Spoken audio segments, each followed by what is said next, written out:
राम राम दोस्तों। Situation market की ये लग रही है कि आपको एक गैप अप ओपनिंग देखने को मिल सकती है।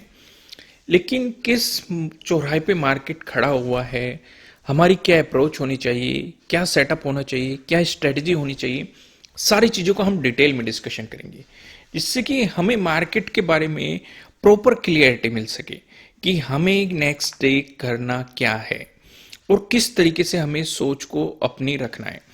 आइए सिचुएशन का डिस्कशन करते हैं, लेकिन उससे पहले हम एक बात समझते हैं। मंथ भी खत्म हो चुका है, वीक भी खत्म हो चुका है। मैं आपको एक चीज दिखाता हूं। एक बार आप 1 मंथ के टाइम फ्रेम पे देखो। 1 मंथ के टाइम फ्रेम पे नीचे से बार बार बाइंग आ रही है, लगभग लगभग पिछले 5 से 6 महीने के अंदर। ये देखो, 1 2 3 4 5 6, ठीक है। 6 महीने से नीचे आपको हर एक कैंडल के नीचे विक देखने को मिल रही होगी। ध्यान से दो, ध्यान से देखो, हर एक कैंडल पे नीचे आपको लोअर शैडो देखने को मिल रही होगी इस एरिया में। तो इसका मतलब क्या है कि कहीं ना कहीं बायर्स तो मौजूद है जो कि चाह रहा है कि मार्केट इससे नीचे न जाए। इससे भी इंटरेस्टिंग चीज मैं आपको दिखाता हूं। 1 वीक के टाइम फ्रेम पे, यहां पे देखो, 1 वीक के टाइम फ्रेम पे आपको क्या सिचुएशन दिखाई दे रही है। ऊपर से यहां पे आपको काइंड ऑफ डोजी की सिचुएशन दिखाई दे रही है। और ध्यान दो, यही किस तरह का शूटिंग स्टार हमने पहले भी देखा था। भाई, शूटिंग स्टार और डोजी में किस तरह का डिफरेंस होता है वो भी हमने डिस्कस किया हुआ है। लेकिन ध्यान एक बात और देने लायक है। पहली, ये जो सिचुएशन बनी थी ये राउंड लेवल के पास बनी थी, यानी कि हमारे पास एक स्ट्रॉन्ग रीजन था नेगेटिव साइड अप्रोच करने के लिए। और जो ये सिचुएशन बन रही है ये भी एक स्ट्रॉन्ग रेजिस्टेंस के पास बन रही है। क्योंकि जब मार्केट ने जुलाई में ऑल टाइम हाई लगाया था तो इस एरिया पे मार्केट ने एक रेजिस्टेंस जोन बनाया था। फिर जब मार्केट यहां से गिरा था, भले इसका ब्रेकआउट दे दिया था, फिर जब रिट्रेसमेंट मार्केट ने किया था, फिर आप देखेंगे फिर से सेम ही एरिया पे रेजिस्टेंस की इरेक्ट किया गया था। और अभी भी नवंबर में भी आप देखेंगे सेम ही एरिया से रेजिस्टेंस की इरेक्ट किया जा रहा है। अब सवाल ये उठता है, ये हमारे लिए यूजफुल किस सिचुएशन पे होगा। ये हमारे लिए यूजफुल उस सिचुएशन पे होगा अगर इस कैंडल का मार्केट ब्रेकडाउन दे देता है तो हमारे लिए नेगेटिव साइड ये एक बहुत अच्छा पैटर्न बन सकता है स्विंग ट्रेडिंग और पोजिशनल ट्रेडिंग के लिए। लेकिन फेल ये किस बेस पे होगा। अगर मार्केट इस कैंडल का आपको ब्रेकआउट दे देता है तो ये आप इसे फेल मान के चलेंगे। चलो, ये तो डिस्कशन हो गई हल्के हल्के, लेकिन आज हम उन चीजों को डिस्कस करने बिल्कुल भी नहीं आए हैं। क्योंकि अगर आपके पास, आपको याद होगा, निफ्टी 50 का डिस्कशन मैं कर चुका हूं। निफ्टी 50 में एक इंटरेस्टिंग चीज हुई थी। क्या चीज हुई थी? मार्केट एक प्राइस एक्शन बनाता हुआ चल रहा था। कौन सा? हायर हाई हायर लो, ठीक है। हायर हाई और हायर लो। हम क्या डिस्कस कर रहे थे कि अगर हायर लो का ब्रेकडाउन मिल जाए, जो कि निफ्टी 50 ने दे ही दिया था। निफ्टी 50 ने अपने प्रीवियस हायर लो का ब्रेकडाउन देके एक नया लो बनाया हुआ है और हम एक रिट्रेसमेंट का इंतजार कर रहे थे। लेकिन यहां पे थोड़ा सा डिफरेंस है। बैंक निफ्टी ने अपने प्रीवियस हायर लो का ब्रेकडाउन नहीं दिया है, इसलिए दोनों का प्राइस एक्शन बिल्कुल अलग है। निफ्टी 50 का भी प्राइस एक्शन बिल्कुल अलग रहेगा और बैंक निफ्टी का भी प्राइस एक्शन बिल्कुल अलग रहेगा। तो इसलिए ध्यान से समझिएगा, कंफ्यूज मत होना और दोनों को मिक्स करने की गलती बिल्कुल भी मत करना। इसी बात पे वीडियो को लाइक कर दीजिए। मुझे कमेंट करके बताइए कि आपको एनालिसिस कैसे लग रहे हैं। नए हो सब्सक्राइब करना और बेल आइकन प्रेस करना, जिससे आपको आने वाली वीडियोस के नोटिफिकेशन मिल सकेंगे। जैसे कि हम साफ साफ देख रहे हैं, मार्केट ने यहां पे प्राइस एक्शन को बदला था, ये भी हम डिस्कस कर चुके हैं प्रीवियस वीडियोस में। फिर मार्केट ने अपने लोअर हाई का ब्रेकआउट देके एक नया ऑल टाइम हाई लगाया। फिर रिट्रेसमेंट मार्केट प्लान करके किस सिचुएशन पे? हायर हाई और हायर लो के फॉर्मेशन में मार्केट चलता चला गया। यह सिचुएशन हमें देखने को मिल रही थी। यानी कि मार्केट अब क्या बनाता हुआ चल रहा है? Higher high higher low. यहां पे भी higher high higher low. Trend change market ने कब कर दिया था? जुलाई में ही मार्केट ने ट्रेंड चेंज कर दिया था। पहला ट्रेंड चेंज कब हुआ था मार्केट का? अक्टूबर नवंबर में पहला ट्रेंड चेंज हुआ था। कुछ महीनों तक मार्केट एक नेगेटिव ट्रेंड में रहा, एक प्राइस एक्शन में, फिलहाल पॉजिटिव ट्रेंड में चल रहा है। ये मार्केट का हायर हाई है। मैं एक बार लिख लेता हूं जिससे कि समझाना थोड़ा इजी रह जाएगा। जैसे कि मैं आपको क्या समझाया कि निफ्टी 50 में ट्रेंड चेंज कर दिया गया है अपने प्रीवियस हायर लो का ब्रेकडाउन देके, लेकिन बैंक निफ्टी अभी भी अपने प्रीवियस हायर लो पे सपोर्ट ले रहा है। मार्केट ने जब ये हायर हाई बनाया, उसके बाद मार्केट ने जाके हायर लो बनाया और फिर मार्केट ने नया हायर हाई बनाया और फिर मार्केट वापस आ गया। अगर आप ध्यान देंगे तो ये अपने प्रीवियस हायर लो से अभी नीचे लो नहीं लगा पाया है और आपको इस वीकेंड पे एक गैप अप ओपनिंग भी मार्केट ने देके एक पॉजिटिव ट्रेंड दिखा दिया है। यानी कि इसने क्लियर क्लियर बता दिया है कि अभी भी पॉजिटिव प्राइस एक्शन है कहीं ना कहीं मार्केट में। जो ये गिरावट चल रही थी ये मात्र एक प्रॉफिट बुकिंग है, बाकी और कुछ भी नहीं है। ये इसने क्लियर क्लियर यहां पे एक इंडिकेशन दे दिया है। आप कैसा सोचते हैं, ये प्रॉफिट बुकिंग है या फिर नेगेटिव ट्रेंड है या फिर क्रैश है या फिर किसी न्यूज का इंपैक्ट है? अपने विचार मुझे कमेंट में जरूर बताइएगा, क्योंकि अगर ज्यादा लोगों को कंफ्यूजन होगा तो उस पर डिटेल पे वीडियो प्रोवाइड किया जा सकता है। लेकिन अगर आप सही अप्रोच से सही तरीके से सोच रहे हैं, प्राइस एक्शन को प्रॉपर तरीके से समझ रहे हैं, तो बेहतर रहेगा आपके लिए। तो यहां से हमारी काफी क्लियरिटी क्लियर होगी। पहली चीज हमें समझ में आई कि अगर नेगेटिव ट्रेंड शुरू हुआ तो हमारे लिए एक इंपॉर्टेंट सपोर्ट कौन सा है? ये हायर लो वाला है। क्या यहां पे कुछ और भी इंपॉर्टेंट है? बिल्कुल, एक राउंड लेवल भी है जिसकी एज ए रेजिस्टेंस पहले रेस्पेक्ट की गई थी और ब्रेकआउट देने के बाद एज ए सपोर्ट रेस्पेक्ट कर रहा है। और हम इस प्राइस एक्शन को जानते हैं, बहुत सिंपल सा है। रेजिस्टेंस था, ब्रेकआउट मिला तो उसकी सपोर्ट की तरह एक्ट करने की पॉसिबिलिटी बढ़ गई। तो कौन सा रेजिस्टेंस है? यहाँ पे 50,000 का आपके पास एक रेजिस्टेंस है और यहीं पे आपका हायर लो भी है। तो यानी कि अगर मार्केट को नेगेटिव ट्रेंड में जाना है तो इन दोनों का ब्रेकडाउन देना मार्केट के लिए कंपलसरी हो जाएगा, तब हमारा ट्रेंड चेंज होगा। ये हमने कहां पे देखा था? निफ्टी 50 में भी देखा था और इस महीने का एग्जाम्पल भी मैंने आपको दिखाया था। अगर आप नहीं देखा तो प्रीवियस वीडियोस में आपको भर भर के मिल जाएगा। मैंने कई बार इस प्राइस एक्शन को एक्सप्लेन किया है, दोबारा से एक्सप्लेन करना अननेसेसरी हो जाएगा, उसका कोई बेनिफिट नहीं रहेगा, क्योंकि हम यहाँ पे समझने के लिए आए हैं। तो पहली चीज तो हमें नेगेटिव सिनेरियो तो समझ में आ गया। अगर नेगेटिव मोमेंटम आया तो सपोर्ट यहां पे बनेगा। क्या क्या है यहाँ पे? 50,000 का राउंड लेवल है और हमारा हायर लो है। अगर मार्केट को नेगेटिव ट्रेंड में जाना है तो दोनों का मार्केट को ब्रेकडाउन देना पड़ेगा। दोस्तों, आगे का डिस्कशन करने से पहले मैं आपको ये बता दूं, ये आपके लिए किसी भी तरह का ना तो कोई बाय रिकमेंडेशन है, ना ही कोई सेलिंग रिकमेंडेशन है। ये जस्ट एजुकेशनल पर्पज से बनाई गई एनालिसिस वीडियो है। इन्वेस्ट करने से पहले आपको अपनी रिसर्च करनी है, अपने इन्वेस्टर की सलाह लेनी है, क्योंकि प्रॉफिट भी आपका होने वाला है, लॉस की जिम्मेदारी भी आपको अपने आप लेनी है। आइए डिस्कशन को आगे बढ़ाते। चलो, नेगेटिव सिनेरियो तो हमें समझ में आ गया, लेकिन हम एक बात और देख रहे हैं। क्या मैं इसे रिमूव कर दूं एक बार? नेगेटिव सिनेरियो तो हमें समझ में आ गया, जब मार्केट ने यहां पे हायर हाई बनाया था, फिर मार्केट ने इस एरिया पे हायर लो बनाया, फिर मार्केट ने इस हायर हाई का ब्रेकआउट देके नया हायर हाई बनाया, फिर मार्केट ने वापस आया और इस एरिया पे रेजिस्टेंस की तरह एक्ट कर रहा है। ये चीज हमें समझ में आ गई। क्या यहां पे कुछ और भी है? बिल्कुल है। यहां पे 52,000 है आपके लिए। क्या इस 52,000 का हमने डिस्कशन किया है? बिल्कुल किया है, भर भर के डिस्कशन किया है। पहले किया है, बहुत पहले किया है डिस्कशन। जब मार्केट इस एरिया पे घूम रहा था, हम डिस्कशन करते थे 51,000 का और 52,000 का। क्या हम आज भी इसे समझेंगे? बिल्कुल समझेंगे। इसलिए तो मैंने ये टॉपिक छेड़ा है, जिससे कि हम पुरानी यादें ताजा कर सके और इस प्राइस एक्शन को यहां पे समझ सके। तो पहली चीज हम यहां से क्या सीखते हैं कि अगर मार्केट को पॉजिटिव मूव देना है तो 52,000 के ऊपर प्राइस सस्टेन करना पड़ेगा। अगर वो 52,000 के नीचे क्लोजिंग दे देता है तो वो कहीं ना कहीं मार्केट नेगेटिव जाएगा।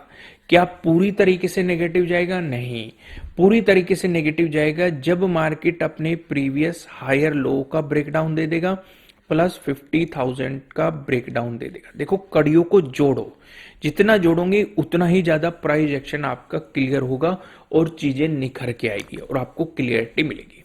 तो अभी हमने क्या समझा कि अगर पॉजिटिव जाना है तो 52,000 के ऊपर प्राइस सस्टेन करना पड़ेगा, लेकिन अगर इसका ब्रेकडाउन मिल गया तो मार्केट नेगेटिव जा सकता है। क्या पूरी तरीके से नेगेटिव हो जाएगा? नहीं, पूरी तरीके से नेगेटिव तब होगा जब हायर लो का ब्रेकडाउन देके नया लो लगाएगा, साथ के साथ 50,000 का ब्रेकडाउन दे देगा। अब हमने इसमें चीजें जोड़ दी, अब इसमें एक चीज और जोड़ो। अगर मान के चलो पहली कंडीशन हम लेते हैं कि प्राइस 52,000 से ऊपर सस्टेन करने लगा, तो क्या हम पॉजिटिव साइड पूरी तरीके से एग्रेसिव हो जाएंगे? नहीं। क्यों? क्योंकि हमने अभी देखा कि यहां पे एक रेजिस्टेंस जोन है, वो भी हमने देखा। अभी 1 वीक के टाइम फ्रेम पे काइंड ऑफ डोजी की सिचुएशन मार्केट ने बनाई है। डोजी मैंने आपको एक्सप्लेन किए हुए, gravestone doji, dragonfly doji, long leg doji. तो मुझे कमेंट करके बताइए कि आपको ये कौन सा डोजी दिखाई दे रहा है। लॉन्ग लेग डोजी में भी मैंने आपको बताया हुआ है कौन कौन से, बियरिश लॉन्ग लेग डोजी और बुलिश लॉन्ग लेग डोजी। दोनों में से आपको कमेंट करके बताना है कि कौन से डोजी का फॉर्मेशन हुआ है। प्रॉपर तरीके से देखना, अप ट्रेंड के टॉप पे, डाउन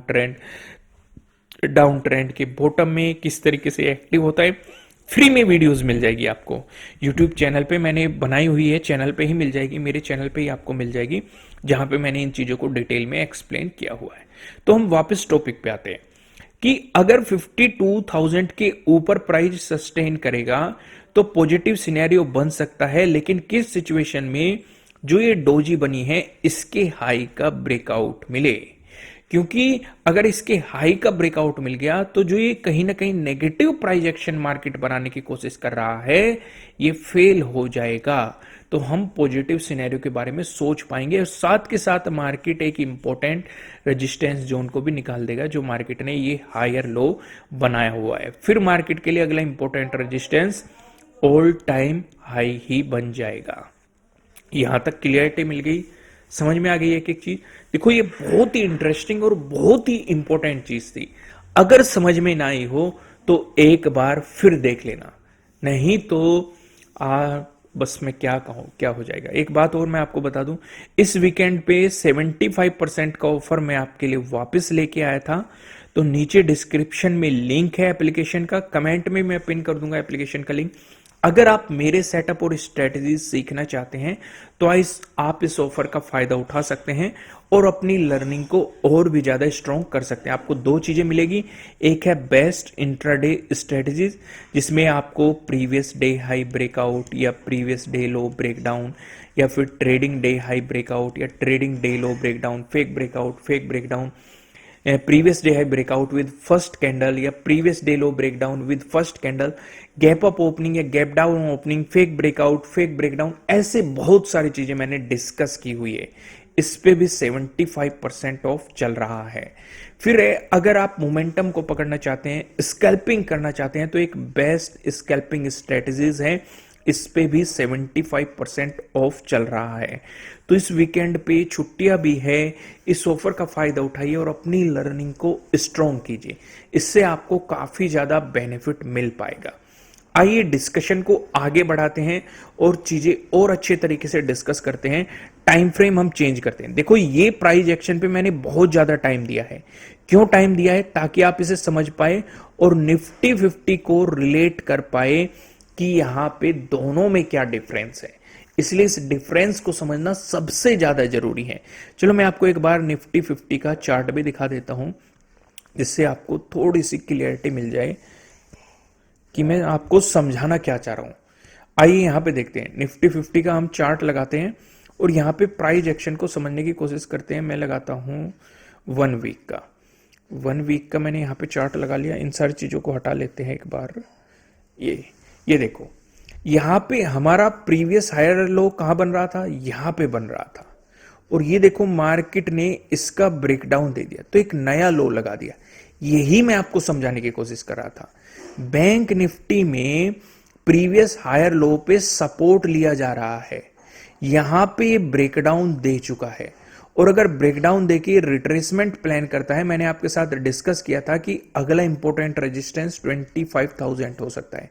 अगर ये 25,000 पे रेजिस्टेंस की तरह एक्ट करके आपके लिए एक रिवर्सल बना के नया लोअर लो बना दिया, तो इसका मतलब कुछ ही दिनों के लिए प्राइस एक्शन या कुछ महीनों के लिए price action negative side change होगा, जिसमें धीरे धीरे मार्केट नीचे जा सकता है, जो सिचुएशन हमने इस एरिया में देखी थी, क्योंकि ये अपने प्रीवियस हायर लो का ब्रेकडाउन दे चुका है। लेकिन अगर ये ब्रेकआउट देके ऊपर क्लोज कर देता है 25,000 से और कहीं ना कहीं ऑल टाइम हाई की तरफ जाने की कोशिश करता है और नया हायर हाई बना देता है, तो ये प्राइस एक्शन आपका फेल हो जाएगा। समझ में आ गया क्यों मैंने आपको ये समझाया, क्यों मैंने इतना टाइम स्पेंड किया? क्योंकि बैंक निफ्टी में ये प्राइस एक्शन चेंज नहीं हुआ है। ये देखो, ये बैंक निफ्टी का चार्ट है, पूरी तरीके से सपोर्ट लिया जा रहा है। दोस्तों, वीडियो बड़ी हो जाती है, उसके लिए मैं माफी चाहता हूं, क्योंकि मैं चीजें अधूरी नहीं छोड़ सकता आपको सारी चीजें, ताकि आप अच्छे देखो सीखने आए हैं तो आपको समय देना पड़ेगा। जितना समय दोगे, जितने चार्ट की गहराइयों में जाएंगे, उतनी ज्यादा क्लियरिटी मिलेगी। फिर आप चार्ट को देखते ही तुरंत समझ जाएंगे क्या सपोर्ट है, क्या रेजिस्टेंस है। अब देखो, हम वन डे के टाइम फ्रेम पे आ गए। वन डे के टाइम फ्रेम पे हमें कुछ और चीजें नजर आ रही है। जैसे कि हम देख रहे हैं कि इस एरिया पे रेजिस्टेंस की तरह एक्ट किया जा रहा है पिछले 2-3 महीने से। अक्टूबर में शुरुआत हुई थी इस रेजिस्टेंस की, नवंबर में भी रहा, और अभी दिसंबर में भी ये एरिया अभी रेजिस्टेंस बना हुआ है हमारे लिए। क्या पहले भी रहा है? बिल्कुल। ये रहा है आपका जुलाई में, और जून में भी इसने एक इंपॉर्टेंट रोल प्ले किया हुआ है। यानी कि यहां से हमें एक बात और समझ में आ गई, अगर पॉजिटिव साइड मार्केट को जाना है तो हमारे लिए पहला रेजिस्टेंस कौन सा है? 52,497। अगर यहां से पॉजिटिव मूव आ गया तो हमारे लिए एक इंपॉर्टेंट रेजिस्टेंस यही है। अगर गैप अप ओपनिंग मिल गई तब भी हमारे लिए इंपॉर्टेंट रेजिस्टेंस यही है। हम पूरा फोकस यहीं पे करेंगे कि मार्केट कितना गैप अप ओपन हो रहा है, या फिर इस रेजिस्टेंस के पास अगर गैप अप ओपन हो रहा है तो ट्रेड को अवॉइड करेंगे, या फिर रिजेक्शन कैंडल ढूंढेंगे। देखो, आपको समझना पड़ेगा, मैं आपको हमेशा कहता हूं, आप कोई भी सेटअप जानते हो, कोई भी स्ट्रेटजी जानते हो, वो मायने बिल्कुल भी नहीं रखता है। आपको उसे कब अप्लाई करना है, कब अप्लाई नहीं करना है, कितनी क्वांटिटी में करना है, कब क्वांटिटी कम करनी है, कब क्वांटिटी ज्यादा करनी है, ये सारी चीजें सबसे ज्यादा मायने रखती है। तो इसलिए इन चीजों पे ज्यादा फोकस करो एज कंपेयर टू वो कब आएंगे, चार्ट रीडिंग से आएंगे, बैक टेस्टिंग से आएंगे, कम क्वांटिटी में काम करने से आएंगे, क्योंकि आपका माइंड उस पे उस तरीके से काम करता हुआ आपको दिखाई देगा। तो यहां तक आपको समझ में आ गई सारी चीजें। तो आइए डिस्कशन को आगे बढ़ाते हैं। हमने क्या सीखा? अगर गैप अप ओपनिंग मिली तब भी हम इस पे फोकस करेंगे, अगर फ्लैट ओपन होकर पॉजिटिव मूवमेंटम आए तब भी हम 52,497 पे फोकस करेंगे। क्यों? क्योंकि हमारे लिए ये एक मजबूत रेजिस्टेंस बना हुआ है। अब आपके मन में एक सवाल आएगा, अगर किसी रेजिस्टेंस पे मार्केट बार बार टकरा रहा है, वो वीक भी तो हो जाएगा, उसका मार्केट ब्रेकआउट भी तो दे सकता है। बिल्कुल दे सकता है। और ये हमने देखा था सितंबर में, जब हमें मार्केट ने जून और जुलाई में बता दिया था कि ये एक इंपॉर्टेंट रेजिस्टेंस है, यहां से मार्केट में सेलिंग भी आई है, तो इसका मतलब इनके स्टॉप लॉस यहां होंगे। जब मार्केट सितंबर में इसका ब्रेकआउट देता है तो हमें sharp momentum, one directional move ऊपर की तरफ देखने को मिलता है और एक नया ऑल टाइम हाई लगता है। यहां पे यहां से भी सेलिंग हुई है, यहां से भी सेलिंग हुई है, यहां से भी सेलिंग हुई है, यहां से भी सेलिंग हुई है। अगर इसका ब्रेकआउट मिलता है और सेलर्स यहां पे मौजूद है, तो उनकी पोजीशन में लॉस दिखना शुरू हो गया, तो डर के कारण अगर वे भागने लगे तो एकदम से उन्हें बाइंग करना पड़ेगा, तो मोमेंटम मिल सकता है। ये डिस्कशन मैंने क्यों किया? क्योंकि कई बार आपको ये मोमेंटम, ये अपॉर्चुनिटी बहुत ही कम समय में मिल जाती है, लेकिन इसका मतलब ये बिल्कुल भी नहीं है कि जैसे ही मार्केट से ऊपर निकले आप पॉजिटिव साइड ट्रेड लेके बैठ जाओ कि अब तो भागेगा ही भागेगा। फेक ब्रेकआउट भी तो हो सकता है। अगर फेक ब्रेकआउट की सिचुएशन बनी तो आपको यहां पे एसएल लेना पड़ेगा, स्टॉप लॉस लेना पड़ेगा। जिन्होंने भी बेस्ट इंट्राडे स्ट्रेटजी वाला कोर्स किया हुआ है, वहां पे मैंने फेक ब्रेकआउट की, फेक ब्रेकडाउन की कंडीशन को प्रॉपर एग्जांपल के साथ एक्सप्लेन किया हुआ है। तो वहां पे आपको एक एसएल लेना पड़ता है, फिर आपको ट्रेंड के अपोजिट अगर आपका सेटअप बनता है तब उस पर काम करना पड़ता है। क्योंकि कई बार मार्केट क्या करता है, जैसे यहां पे मोमेंटम दे दिया तो ज्यादातर लोगों के मन में यही रहेगा कि यहां से भी मोमेंटम मिलेगा और मार्केट ब्रेकआउट तो दे देता है लेकिन कुछ टाइम स्पेंड करता है, इसमें वो सभी के प्रीमियम को खा जाता है और जब सबके प्रीमियम को खा जाता है फिर आपको एक शार्प मोमेंटम देता है। तो इसलिए अगर साइडवेज जाए तब भी एग्जिट मार लो, और अगर मार्केट कहीं ना कहीं एक रेंज बनाने की कोशिश करे, क्योंकि ये खेल मार्केट ने जून और जुलाई में भी खेला था साइडवेज साइडवेज का, जहां पे सिर्फ और सिर्फ मार्केट ने लॉस दिए थे, कोई भी प्रॉफिट मार्केट ने आपको बना के नहीं दिया था। समझ में आ गया आपको यहां पे, अच्छे तरीके से क्लियर हो गया आपको, यहां पे कोई भी कंफ्यूजन नहीं है ना। तो चलो ये तो डिस्कशन हो गया हमारा हल्का सा वन डे के टाइम फ्रेम पे। क्या हम यहां पे कुछ और भी डिस्कशन करेंगे? बिल्कुल करेंगे, लेकिन उससे पहले कुछ लॉजिक्स देख लेते हैं। यहां पे आप देखेंगे आज की ट्रेड के पीछे आपको स्कैल्पिंग अपॉर्चुनिटीज मिली है। ध्यान दो ये कितना बेहतरीन लॉन्ग लेग डोजी पैटर्न आपके लिए बना हुआ है, बुलिश आपको देखने को मिला है, डाउन ट्रेंड है, बॉटम में है, और यहां पे आपके कौन कौन से सपोर्ट है ध्यान से देखिए। पहला सपोर्ट आपके लिए क्या प्रीवियस डे लो आपका यहीं पे है, देखो 28 का डे लो इसी एरिया पे है, ध्यान दो। दूसरा सपोर्ट क्या आपका ट्रेडिंग डे लो इसी एरिया पे है, 29 को मार्केट ने यहीं पे आके आपका डे लो लगाया, या फिर आप ये भी कह सकते हैं अपने प्रीवियस डे लो पे सपोर्ट लगाया और फिर से सपोर्ट जोन पे बनाए। इस तरह की सिचुएशन को बिल्कुल भी अवॉइड नहीं करना चाहिए, इन्हें पकड़ लेना चाहिए। क्योंकि मैं आपको हमेशा कहता हूं कि या तो सपोर्ट जोन पे आपका कोई भी पैटर्न, कोई भी सेटअप बन जाए, बहुत ही छोटा सा स्टॉप लॉस होता है लेकिन उसके अगेंस्ट में रिवॉर्ड अच्छा मिलता है, या फिर किसी रेजिस्टेंस जोन पे आपका कोई भी सेटअप और स्ट्रेटेजी बन जाए, यहां पे भी स्टॉप लॉस बहुत ही छोटा होता है लेकिन उसके अगेंस्ट में रिवॉर्ड आपको बहुत बड़ा मिल जाता है। यहां पे ये देखो सपोर्ट जोन पे बनाए, वो भी दो दो सपोर्ट जोन है, आपका प्रीवियस डे लो भी है और आपका ट्रेडिंग डे लो भी है, और स्टॉप लॉस देखो कितना छोटा है और उसके कंपैरेटिवली रिवॉर्ड आपको कितना बेहतरीन मिला है। क्या आपको पूरा रिवॉर्ड पकड़ना है? नहीं पकड़ना होता। क्या किसी को पता होता है मार्केट इतने ऊपर जाएगा? नहीं पता होता, ऊपर जाएगा, लेकिन इसके लिए तरीका होता है स्टॉप लॉस ट्रेलिंग, कि आपको अपने स्टॉप लॉस को किस तरीके से ट्रेल करना होता है। समझ में आ गई यहां तक सारी चीजें, क्लियरिटी हो गई। इसलिए मैं कह रहा हूं कि वीकेंड चल रहा है, अगर आप मेरे सेटअप और स्ट्रेटेजी सीखना चाहते हैं, फिलहाल 75% ऑफ चल रहा है। नीचे डिस्क्रिप्शन में आपको एप्लीकेशन का लिंक मिल जाएगा, मैं कमेंट में मैं पिन कर दूंगा, वहां से भी आप जाके एप्लीकेशन डाउनलोड कर सकते हैं और इन ऑफर्स का फायदा उठा सकते हैं। आइए डिस्कशन को थोड़ा और आगे बढ़ाते हैं। यहां पे अब मैं टाइम फ्रेम चेंज कर देता हूं, 15 मिनट का टाइम फ्रेम कर देता हूं। अब ध्यान दो, मैं आपको एक बात समझाता हूं कि इस एरिया पे रेजिस्टेंस बना, कौन सा एरिया है? 52,497। 27 को भी इस एरिया पे रेजिस्टेंस बना, 28 को इसका ब्रेकआउट देने की कोशिश की गई, प्राइस ऊपर सस्टेन नहीं कर पाया, फिर से नीचे आ गया। अगर मार्केट आपको गैप अप ओपनिंग दे दे, इसी एरिया के पास दे दे, तो खुद सोचो, पहली चीज मार्केट गैप अप ओपनिंग के दौरान आपको एक पॉजिटिव मूव दे चुका है और फिलहाल रेजिस्टेंस जोन के पास में है, तो कुछ नया ट्राई करना तो प्लान बिल्कुल भी नहीं बनता है भाई। हम ये देखेंगे कि इसका ब्रेकआउट मिलेगा या फिर ब्रेकडाउन मिलेगा, क्योंकि अगर ब्रेकआउट मिला तो हमारे लिए जो 28 का डे हाई रहेगा ये एक इंपॉर्टेंट रेजिस्टेंस बन जाएगा। और अगर मार्केट एक मोमेंटम दे चुका है और ट्रेंड की अपोजिट डायरेक्शन में है, तो उस सिचुएशन पे हम हाफ क्वांटिटी में काम करने की कोशिश करेंगे। फुल क्वांटिटी में जाने की गलती बिल्कुल भी मत कर देना, नहीं तो आप बुरी तरीके से ट्रैप हो जाएंगे।